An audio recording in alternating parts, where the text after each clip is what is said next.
elite athletes, why is it no accident that the more the athlete is elite, one, the less they seem to get injured, and two, the quicker they're back at it or they're being an example of leadership.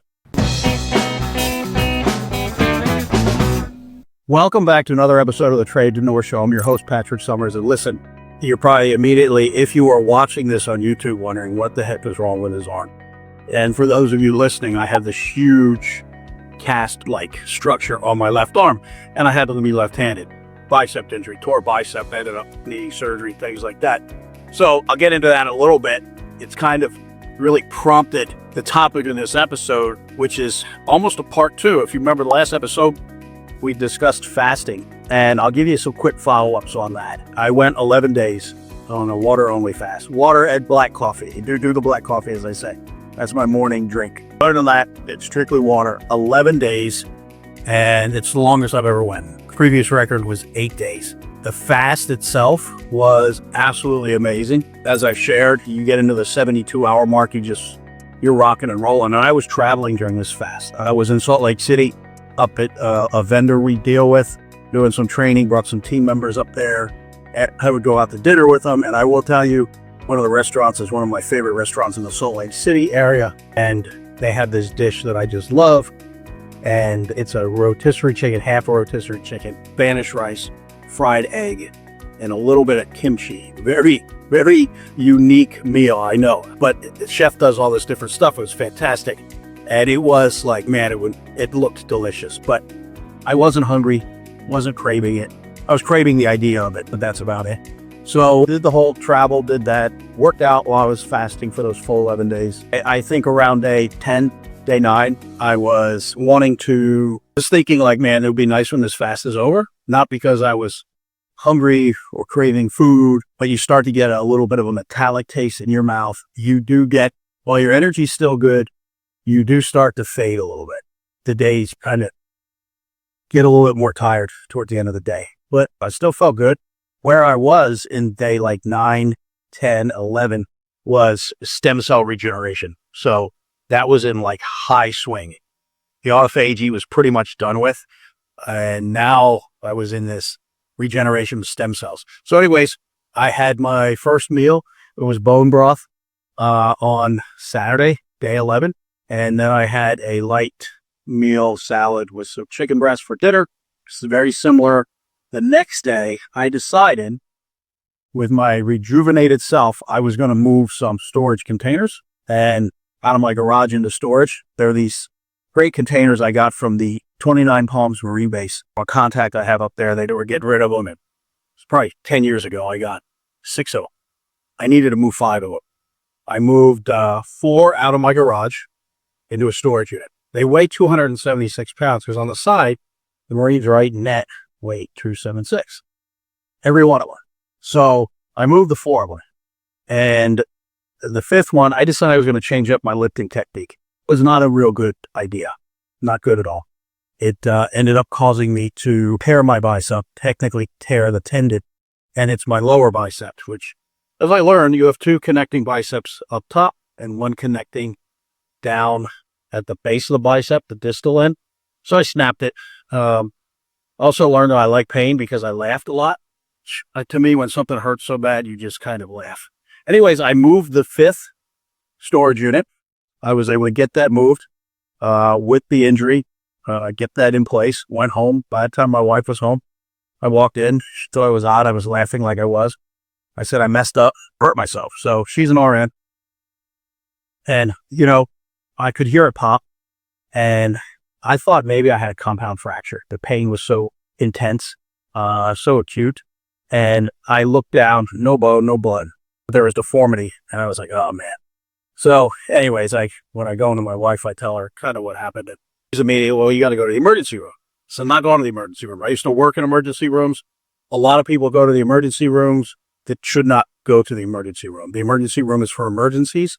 The emergency room is for serious stuff. And some people may say that this was serious.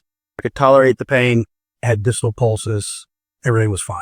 I personally would get frustrated when I worked in an emergency room and you had to divert really injured people because people that were using the emergency room as their primary care physician. Totally turns my stomach, disgusts me. That's another topic for another story. So I wasn't going to take up the amazing doctors, nurses, and all the support staff's time on a Sunday with an injury that I could go see an orthopedic doctor for. So I made an appointment down in the orthopedic doctor Sunday for the MRI. Of course, it turns out that it's a complete tear. So I'm going to need surgery. So I had the surgery. Surgery was a success. I have an amazing orthopedic doc. I've known him for many, many years. Dr. Diltz. Thank you, Dr. Diltz. Highly recommend him. And of course, the entire team at DOC Desert Orthopedic Center was fantastic. So I'm in this brace thing now, this cast, and just healing up. So I'll be going back. But that's a story. And, you know, it's kind of ironic. I come out of a fast and then I injure myself. It had nothing to do with fasting. It had to do with me being impatient and stupid and wanting to get this done and not waiting until my son was available later in the day to help me. That's kind of how I operate. Anyways, back to the fast real quick. The fast results. I lost 18 pounds in that amount of time. Strength was the same. I didn't do a before and after analysis of body mass and everything like that, but was there muscle loss? Probably a little bit, but nothing of any significance. The health benefits I got out of it were so much better because keep in mind, I kept working out this entire time as well. And the body is still feeding. Body is still consuming and having energy and things like that. So anyways, it was a complete metabolic reset. Absolutely loved it. It was fantastic. Highly recommended. Maybe not 10 days or 11 days out of the gate. Like I said in the last episode, start with a 24-hour fast. Work up to a 48-hour fast. When you do a 48-hour fast, you can do a 72-hour and longer because 48 hours is the tough part. Once you get into that 72 hours, man, you're feeling good. You're rocking and rolling, and your body's just doing all the right things. So I'll probably do another 5-day fast in January or February. With that said, I was thinking about, okay, the fasting and the mindset aspect of the fasting. And I tied in, obviously, how that helps me with business, right? Because business is a lot of mindset and discipline. And this injury is a lot of mindset and discipline. So I go to the doc, I got the surgery, and I have a hunting trip coming up. You may notice the facial hair if you're watching me. I go on a hunting trip every year to Aberdeen, South Dakota with my son. And it's coming up, since we're in November now, it's coming up real soon. And this year I was going to pheasant hunt and bow hunt for deer. And my doc has pretty much assured me that I won't be able to bow hunt, but his goal is to get me to where I can pheasant hunt, which, that's pulling a trigger with a shotgun. And so I should be healed enough to do that. But bow hunting's out, so I'll go sit in a tree stand with my son and encourage him and just spend good time outdoors and with my son. The injury, though, I was watching football over the weekend. It's like, man, this injury that I'm taking it really serious in the sense of, to me, this is a challenge. So I had surgery Thursday. Friday, I was at the gym with my trainer. Now, wasn't a crazy workout. It was a pretty light workout, but it was about getting the blood moving, right? Just about getting the blood flowing and moving your body. And so day after surgery, that's what I did. And I was at the gym today with my trainer. A lot of what I'm doing now with my focus is the benefit of the kinetic energy, where I work my right side, my left side is still going to benefit, even though it's not doing the work. It's true. It's fact. It's not voodoo magic. And that is my focus right now, is using training and kinetic energy to help rehab my arm. And with that, I've also gotten some different protocols that I have going. I've got some different peptides I'm taking. To me, the mindset, I visualize and I meditate on my body healing itself. I do that whole thing because I believe the body has a tremendous ability to heal itself. Now, my body was not going to go get this tendon and pull it back down where it needed to be and reattach it. That's what we needed the doctor for. That's what the surgeon was for it. But now it's up to me. Now it's up to me to eat the right things, do the right physical activity, and do the right mindset and meditation to get myself dialed in. I am convinced I am going to have the most amazing, unbelievable recovery from this. They are going to write white papers on this recovery. Now, am I being a little facetious? Yes, but that's how I believe. That's the mindset I have to have. So then I was going back and I'm thinking, watching football players and thinking about different sports and people that get injuries and they get hurt and how they come back, how they rehab, what they do and what they're doing in that downtime. And I said, you know what? There's a real direct correlation between how someone handles an injury and a setback and success. My business partner, he was on earlier episodes. He's been on several episodes with me. You know, he lost his left hand in an off-roading accident. No left hand, man.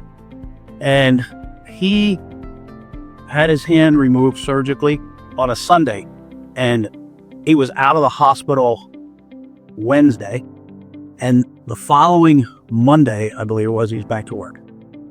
It might have been Tuesday. I'm pretty sure it was that Monday. He was out less than a week. And, you know, his whole attitude was like, well, look, it's bandage. I've got all the rest of my body. I got my mind. I got my legs. I got my feet. I got my other arm, my other hand. And while this is healing, I can be productive and I can get things going. And also, as he will tell you, mentally, you know, obviously that type of injury is devastating. And unfortunately, many people can go down a bad road with those type of injuries because they sit at home and they're depressed. And he got around the right people. He got around positive people. He put his mind to work. He put his body to work. And absolutely, I had the utmost respect for how he handled that injury. And so now I'm looking like, okay, I got this torn bicep. You know, that's nothing compared to what he went through. So now I'm like, well, shit, I better be in the next day. And so he's actually motivating me, inspiring me to come back quickly. But I just look at professional athletes. Man, the elite athletes, why is it no accident that the more the athlete is elite, one, the less they seem to get injured, and two, the quicker they're back at it or they're being an example of leadership. Even if they're not on the field playing yet, they have a force of presence for the team. They're setting an example.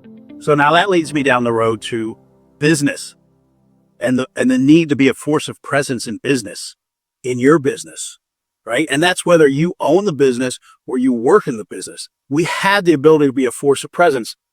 And sometimes you get these people to think you got to be 100% physically or 100% mentally.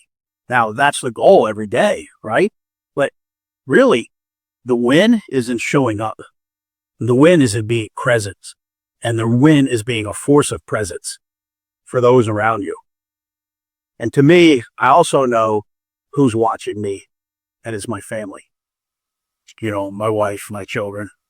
And I need to be that example. And so it just kind of, again, kind of a back-to-back episode coming off of the fasting episode, talking about mindset, talking about, you know, what it takes to really get things done, what it takes to deliver and be exceptional and outstanding. And it's not about always being number one. It's not about being the best. Well, that's always fantastic. It's about showing up. It's about having consistency.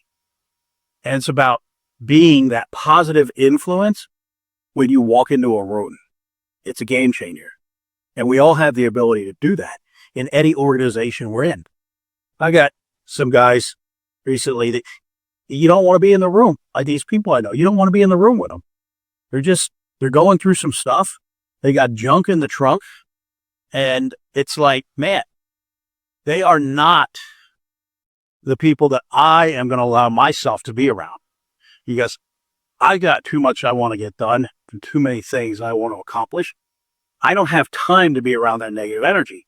And if I can't be a positive influence to them and affect change in them, then the reality is I just need to remove myself from that situation. And that could be tough, especially when you're close to somebody. But really, that's what it's about. It's about mindset.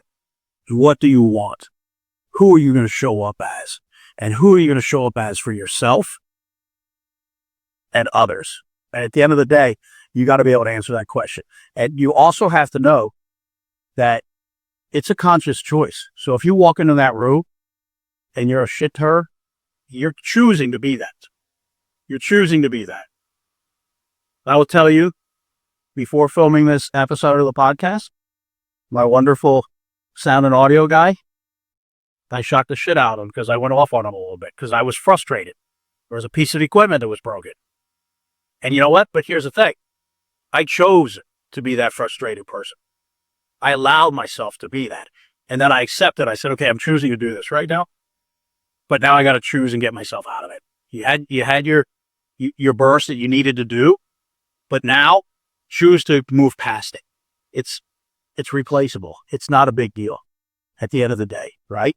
But when you're in that moment, you have to choose. You have to realize you're choosing it, and you have to own it. Now, you may not realize it at the moment, but as soon as you do, you have to own it. And as soon as you start blaming it on somebody else or something else, you are now a victim, and you are now being controlled. And so think about that. You have now chosen to be a victim, and you have now allowed others to control your behavior. But really, they can't control your behavior. Only you can control your behavior. But you've given up your dignity by trying to transfer responsibility for your actions to somebody else. It's kind of like when people living rent-free in your head. I was following this car today, and a little weird car, one of those little beep beep cloud cars, and on the back has a bike rack. There's some dude hung this flag. It said F Trump, and if you support Trump, F you, right? But it actually said the word. Look, like Trump, hate Trump, it doesn't matter to me. But I'm like, my God, this guy is driving around with this flag on his car. He is so angry. Trump's living rent-free in his head. Trump is controlling him. He doesn't even know Trump personally. Never met them. Trump's never met him. But Trump has complete control over this guy. He's controlling his rage and his emotions and his actions. He's actually controlling this guy to where this guy is so impacted, he has allowed his anger and hate and bitterness, probably for himself, to drive around with a really obscene, vulgar word, which I say quite frequently, to be honest with you. However, I don't say it around certain people. I'm not gonna put something out there in the public that children are gonna see, right? That people that would be offended by that are gonna see, because it's called respect. It's called. Oh wait, he was probably a very tolerant person. He cried quiches and precious hogs. I'm getting off on my little tangent here, which is very easy for me to do. But look, you get the point, I believe, right? We have to own who we are, who we choose to be, and why we choose to be that person. And how we show up, whether we're hurt, whether we're frustrated, whether we're lonely. Like, we ultimately choose. And Viktor Frankl, I had the quote in my email. And this isn't verbatim, but basically it talks about one of the great freedoms is the ability to choose our response, right? That's the Cliff Note version of the verbatim what he said. But we have the freedom, we have the gift, we have the power to choose our response to any given set of circumstances. And so ask yourself, if you are a business owner, how are you showing up for your team? How do you show up for your customers? How do you show up for your vendors? If you're a team member, an employee, how are you showing up for your employer? Who, whether you know this or not, probably at some point in time had to take out a second mortgage on his house so you get paid. Probably has personal guarantees that could lose everything because he or she took the chance to start a business and to make sure you get paid. How are you showing up for that person? How are you showing up for the customers you serve? How are you showing up for the people you work with? Well, see, one of the most frustrating things is we live in this world today where this generational thing, I believe, it thinks that as long as you're not getting paid, you can take off as much time as you want. And if you're not feeling well because you were irresponsible the night before, or you might have a little cough, you can just call off. You don't have to go to work. And really what you're doing is you're giving a big FU to your coworkers, the people you sit with every day, you work with every day. You're basically saying, screw you. Why? Because that work still has to get done.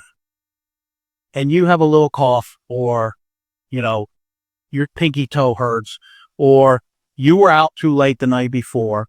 So you basically say, screw you. I'm not responsible. I'm not going to show up. But show up. How are you showing up?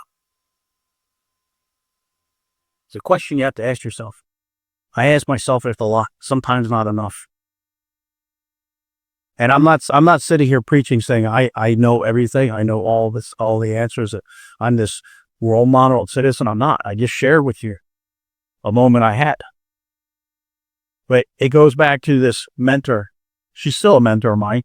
I just don't see her as much, talk to her much. But she shared one time, this was probably 10 years ago. She was talking about how she goes to this trainer. She's on to this trainer. And I guess she had missed a workout or something. She wasn't consistent. And she told the trainer, look, I just don't have time. And started rambling off all the things. Mother, businesswoman, involved in the community, all this different stuff. Travel, you name it, right? And the trainer said, look, if you don't have time, it's fine. Right? But don't say it's because of this, or this. Just say, I choose not to work out. I choose not to work out. Because if I ask you how much TV you watch this week, and even if it's sitting in a hotel room and you watch 15 minutes of the news before bed, you had 15 minutes to work out if you wanted to. But you chose. So you chose not to. So don't give up power. That's what you're doing. Don't give up power. Just say, I choose not to work out. Don't say, I don't have time. I choose not to work out. Don't say, these people irritate me. They make me so mad. No, just say, I choose to be angry. Right? And likewise, I choose to be happy. I choose to find the good in this situation. I choose to find the happiness in this situation. And man, if you could do that, you make your life better. You make the lives of those around you better. And just like, that they talk about the flapping of the butterfly wings, you can have an impact that's felt around the world, because if we're all doing that, I mean, think about that. If we're all doing that, what is the impact? Look, the last episode on fasting, this episode on injuries and peace, love, etc., everything like that. Look, at the end of the day, yes, this is a tradepreneur show. If you're a tradepreneur, if you're into trades, you're a human being. And you're living a life. And life is not easy. And guess what? Life is not supposed to be easy. Anybody told you life is supposed to be easy? They probably wrote a book about happiness and had never been through tough times, because that's just not true. Life is supposed to be a roller coaster, up and down. It's not supposed to be a boring merry-go-round. It goes round and round. And I challenge you to think back of the times you were on your roller coaster of life, and when you were in the dips, when you were in the downs. Did you like it? Probably not. But I guarantee you, and I know this is true for me, and many people I talk to, when I'm on the ups, when I'm on the highs, it's then that I look back when I was in the downs and I realize how critical those times were, how much they shaped me, and how much my high is that much better because of what I went through in those down times. And while you never want to go back to them, you certainly never want to be without them, because you know that's part of shaping you, your character, who you are. But again, it's what we do. It's what we do in those down times and those high times that really determine our outcome. So at the end of the day, here's just the message I want to deliver. And I deliver this message because this is about as much about reminding me as it is about sharing and hopefully resonating with you. We control our destiny. Things are going to get on our way. We're going to have obstacles. It's not always going to be easy. It's not supposed to be easy. But at the end of the day, our destiny is controlled by our attitude and our outlook. And if you keep on keeping on and you stay consistent and you show up, and those times you don't show up, you say, I chose not to show up. you will have a huge impact on your life. So here's another episode in the books. This is episode 40. Everyone, thank you so much for listening, for supporting episode 40. I started in January. It is something I really enjoy doing. It is not easy. I hope you enjoy it. I hope you get something out of it. The best you could do, and if you want to show appreciation, like, share, comment. I truly appreciate it. Thank you for all your support. And until next time, be great.